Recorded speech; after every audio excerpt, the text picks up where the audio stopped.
Now, we heard yesterday that Manchester City are heavy favourites to win the title next year. This is with Massive. Coral. What was it again? I can't remember the odds. Odds on, it was, I don't know, 47 or something. It was heavy odds on. Okay, so can any team topple them next season, Ali? Doesn't look like it. Brilliant. Yeah, there's your answer straight away. It does not look like it. Down? The question will have to be reviewed and re-asked just before the season starts, after teams went out and see what the business have done in terms of recruitment.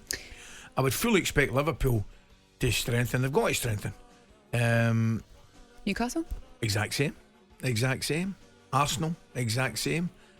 Don't know what's going to happen at Chelsea, but realistically, is there anybody else out those teams that could challenge City? How about Brighton? I'm just throwing them in because they're making their way up. Just suggesting. No. An outside chance of top 4? Yes, if they keep McAllister and Tolman, all these guys. Well, there's an article this morning saying that McAllister's linked with Manchester City. Well, there you are. Gotta stop it.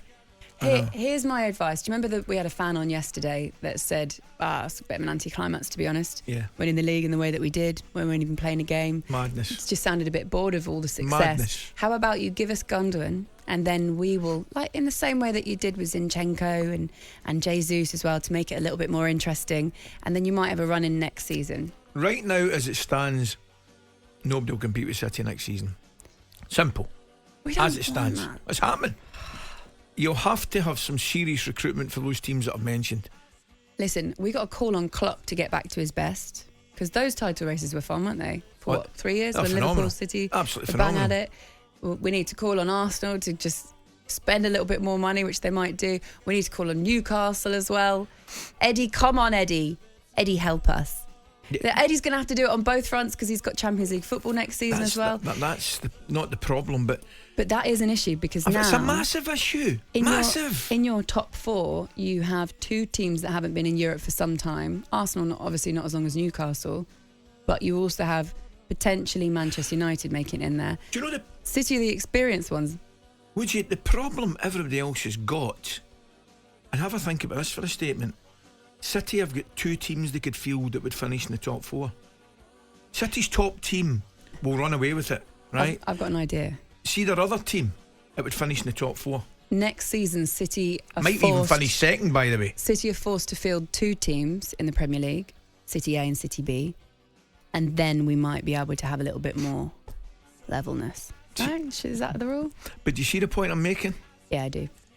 The recruitment of the other sides is of paramount importance, not just to compete against City, but to compete in Europe. What scares me about that is football is about to get even more expensive. That's how it feels, doesn't it? I know. And there's arguments, obviously, City have still got the financial problems going on, fair play and all that kind of stuff, which we need answers to. And, every now and again you look at our screens and there's guys just totally disillusioned with the finances coming in from other countries into the game. So, it's not far away from the richest teams will win. Simple.